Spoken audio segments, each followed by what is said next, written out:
There's a smell of citrus at Blue Sky Academy today. We're here in Bradenton, Florida at Mixon Fruit Farms to learn about citrus farming. I think we're going to take a little tour, a little tram ride, and learn about where citruses are grown.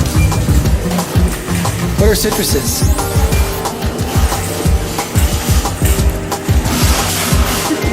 Why, those are two citruses right there. Right. So we're gonna go see some orange trees and lemon trees and all kinds of other things. We're also learning about capitalism. Let's take a look. Capitalism is very closely associated with patriotism, evidently.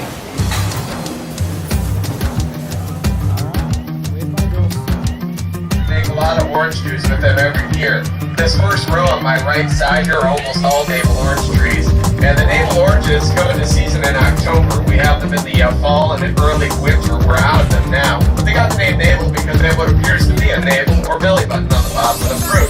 As you can see, it's the blossom season. All the blossoms are just starting to pop up. It gives a nice smell out here, lots of nice spices. It's not a bad job when you're down in the ground with these smaller, younger trees, but on the other side of the property and other properties that Dixon family picked from, there are much taller trees. They have to climb 20-foot tall ladders to fill their bags full of fruit.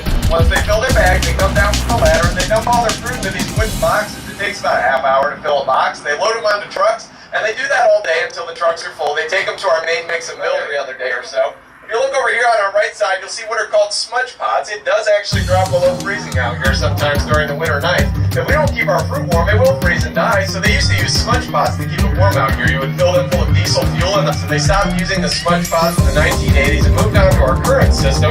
There's a black pipe running under every tree in the entire grove. It is a well water line with little misters attached to it under every tree. They're called microjets. They mist the trees with warm well water from deep underground during the winter nights, and that's what keeps the grove warm. Warm well water spraying on the trees all night long prevents them from freezing and dying. We use that same system to water our trees during the drier time. And the citrus fruit were often used by sailors in the past. They believed eating the peel would cure you of illness and poisons, which is not really very exciting. If you eat any citrus fruit on a regular basis, it will help prevent scurvy, which is a vitamin C deficiency. From Asia as well, like all citrus is originally from Asia.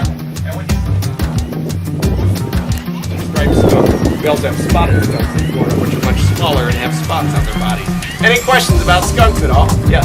How do you eliminate the stigma? Not to feed alligators. It's a big problem in Florida. People feed them all the time, and they become much more likely to attack, and they're more aggressive towards humans. It's always a really bad idea to feed alligator attitude-wise any day of the week than a crocodile.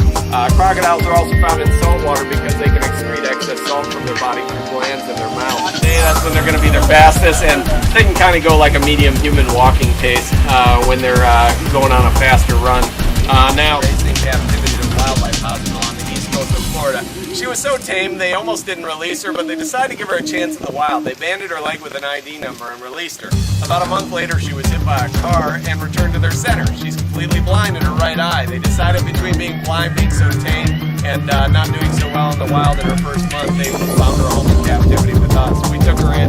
We've had her for a couple months now, and they now employ about 80 workers during their busy season, most of which work in this building to our left. It houses our factory, gift shop, offices, deli, and much more. The big metal tube with a yellow top here to my left is where all the leftovers from the fruit that have been juiced come out.